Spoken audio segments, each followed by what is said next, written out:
Hace mai ke 7-Eleven ko ni ai se coffee ka ore ke ngawe si take my homeless ko ni ifinem e ko ni machine sariote. Ilo po a mo mai mi fe si faf. O tu fi kapa bebe. O tanggal ai coffee mo me ke kai ka totong. Koe mau mea mai tonga ko whanua te mokalati ni. Okay, you can go get just go get anything to eat and coffee. I'll pay for it.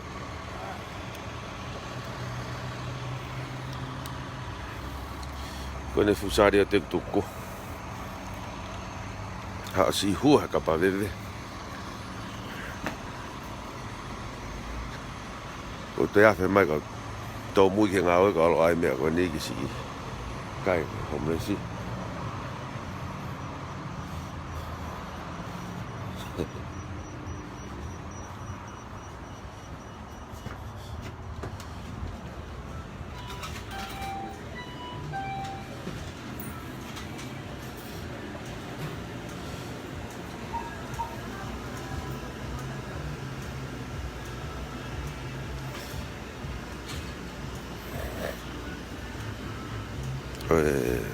Whanua te mokalati. That's all right. Take your time.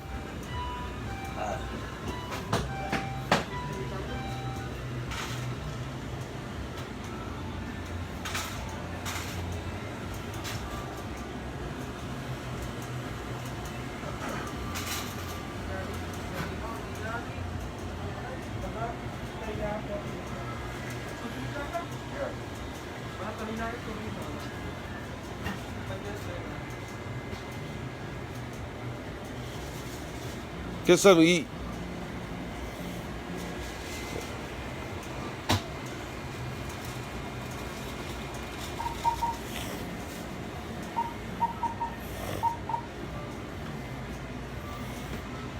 Okay.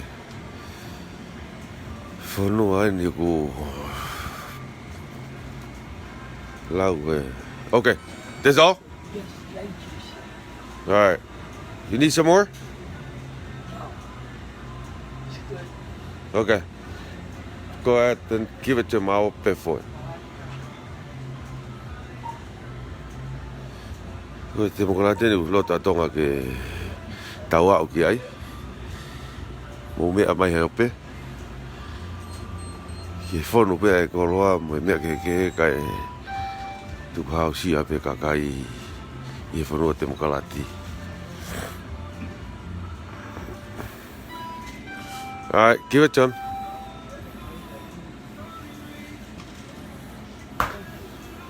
You're welcome.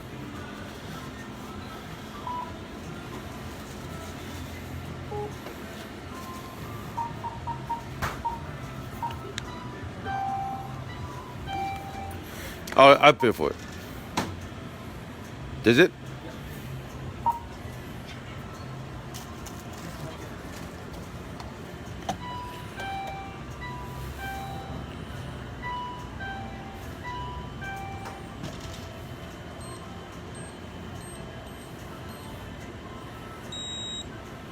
Thank you. Is it? Yeah.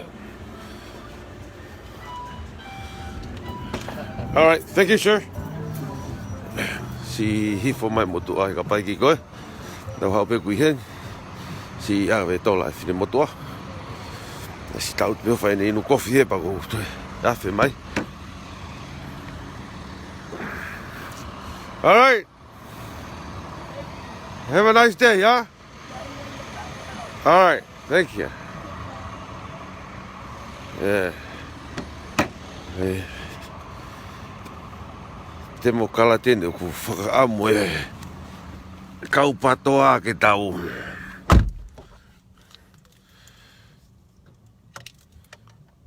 Whetongi ki ai tonga. Mō. Me hanga ton mai pe ki ai.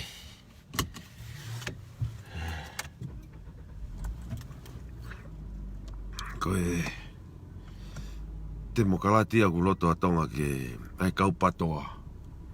Mo kau mui. Oi patoa. Tiki ke tau sio tau tō. Whainga mo ui koe ai tonga. Koe ni koe.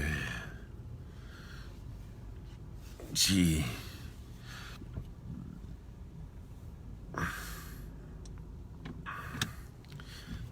Kau. Masiwa. Whaafatahi mamani mau i puranga demokrati. Milionea. Tahi mamani mau he demokrati. Tau mono ia pe tonga puranga whatuki. Tau kei whio whaaki pe tau kei si whi mori pe tau whanki koro aku mao. Te keke tau sio tau tōha. Si whine eki vai tonga aku si. Lue lalo mahe momo koko e tuwhi kapa moe. Huke kapa weweke whasio mege kai. Oki laivi atu pe pongpongini. Ui ngā peko si oki. Eku alo ako. Mai ku coffee mo breakfast ka orere o ngā aue. Kai whakata o ngā ea ke. Koe mea eku i koe masiva.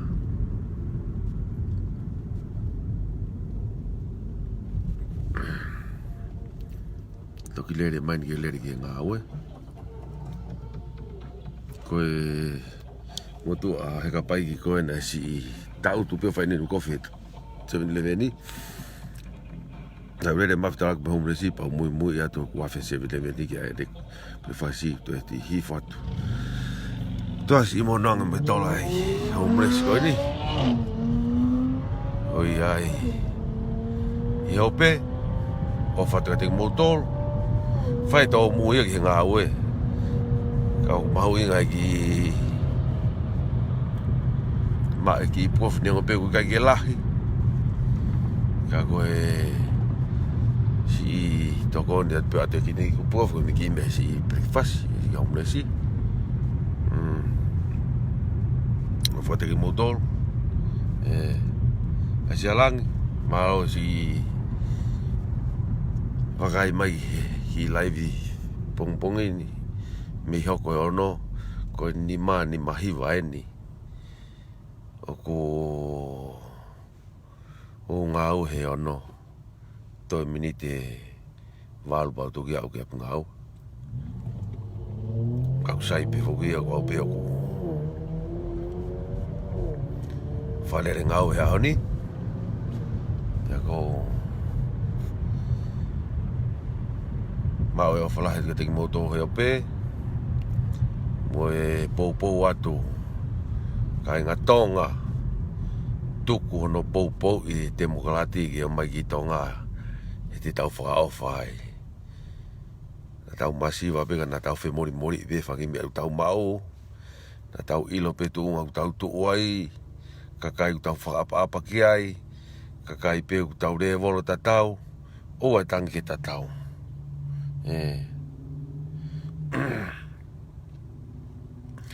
Ko ia. Ure ko ni ko alo fai tu finiu la lere ahoni tawa ke ki foi mataka na lawa fua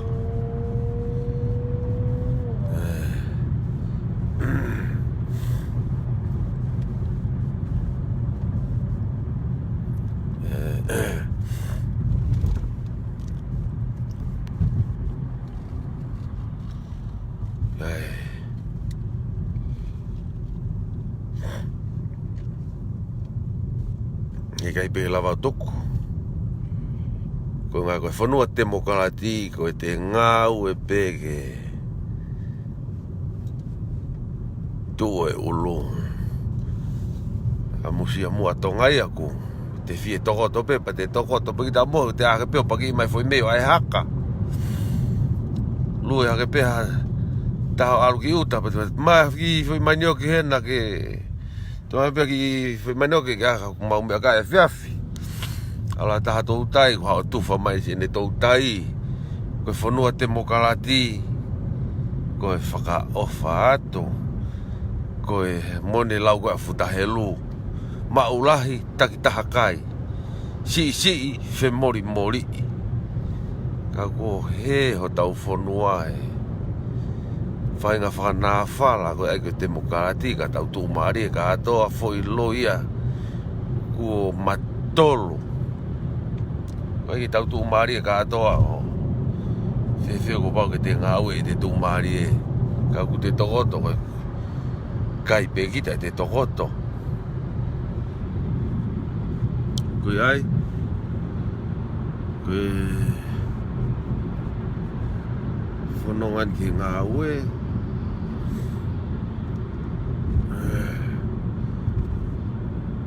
Ke hoko te tuwhiniu he ahoni. Pea Nge koe lau Neongo koe ku ngau e koe Takai holo he Ngai steiti Whai tuwhiniu No whate whanau e mwhanga mōpuna i California Ka kō pau peke o Alu au A pongi-pongia Ngau e overtime Kai mau hafo i maa e whanau me whanga mōpuna Neongo ku Hanga hai e kau patoa o Tuku atu he o pēko e ki motu aeni o ku Ia te tae wahe Toho vae ua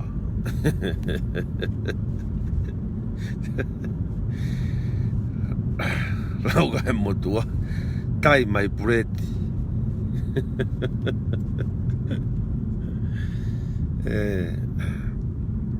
Talo kunga kau taho ke tahi walu no Eko ke ngau kau tahani pe Eko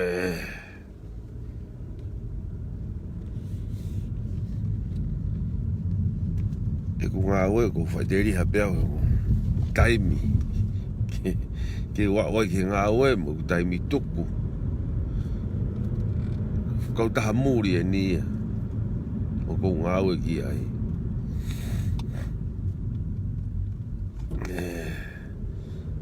Pako au i o kou Kafe mai pēo whai kuinu kofi Mau breakfast Pau toki au ke ngau e ha whai ngā taimi pē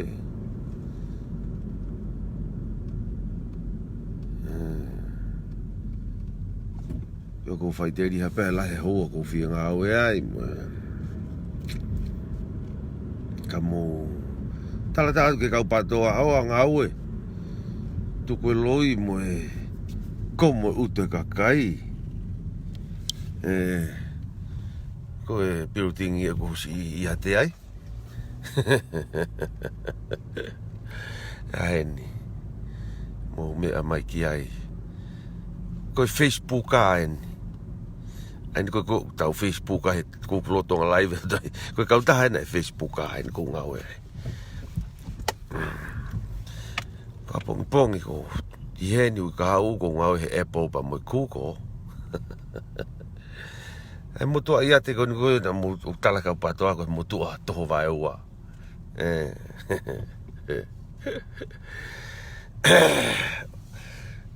Huani ki he pākingi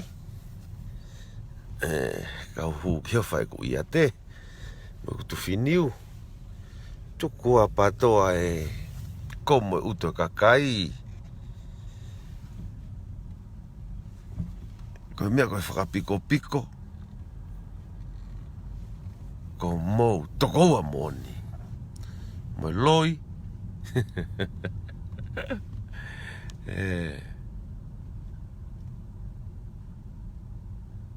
Hai sis Ofat ka mou tolo Mo fefe Koan ko Hau ngā aue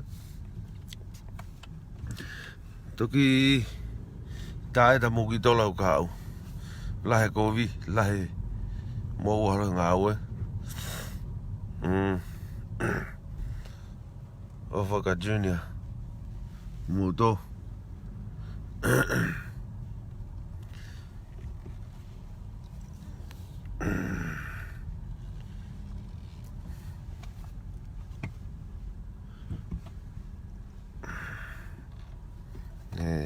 Koe lori ngā ue ngore ka pālange ko upu ia ia honi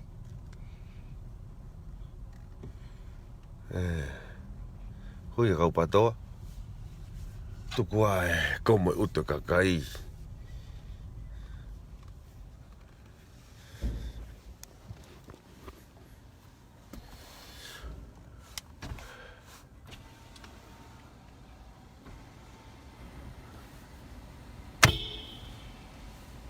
kita utu pe hia fai si la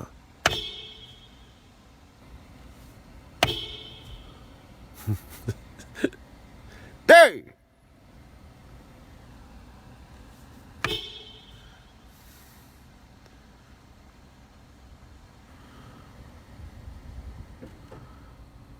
Good morning.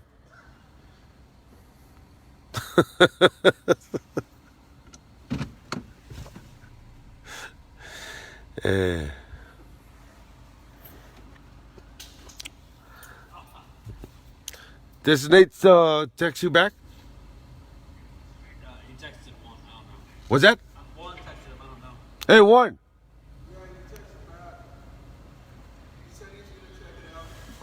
Oh, you don't know if he had it? Nate's gonna check it out. I don't know if he's bringing it. Okay.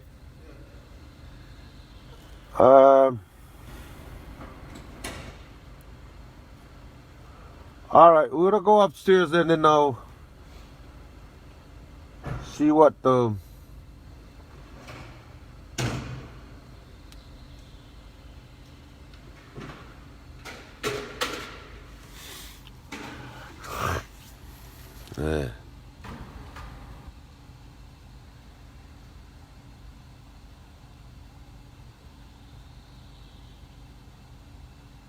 Kuya. Sea. Ia nau ilo ke. Koe motua ni ku nau tala ka motua ia te toho vai ua. Nau kai e panga mai le fihi. Panga e mei feia.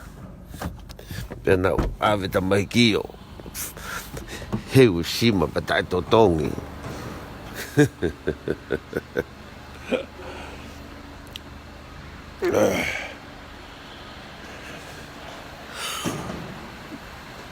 All right, we're gonna.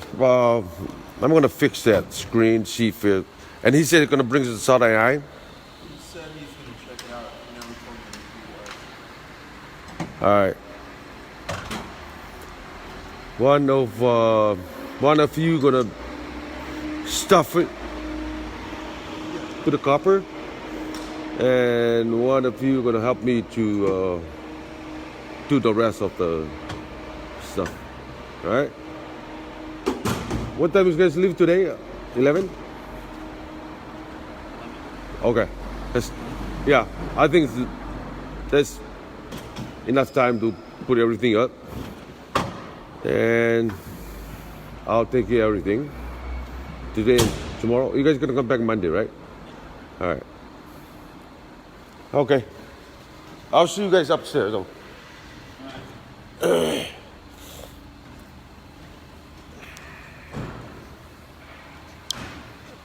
Ya masih aja. Whakauri koe kakai Ke parking ien, ko ngau he olunga whoroa koe. Koe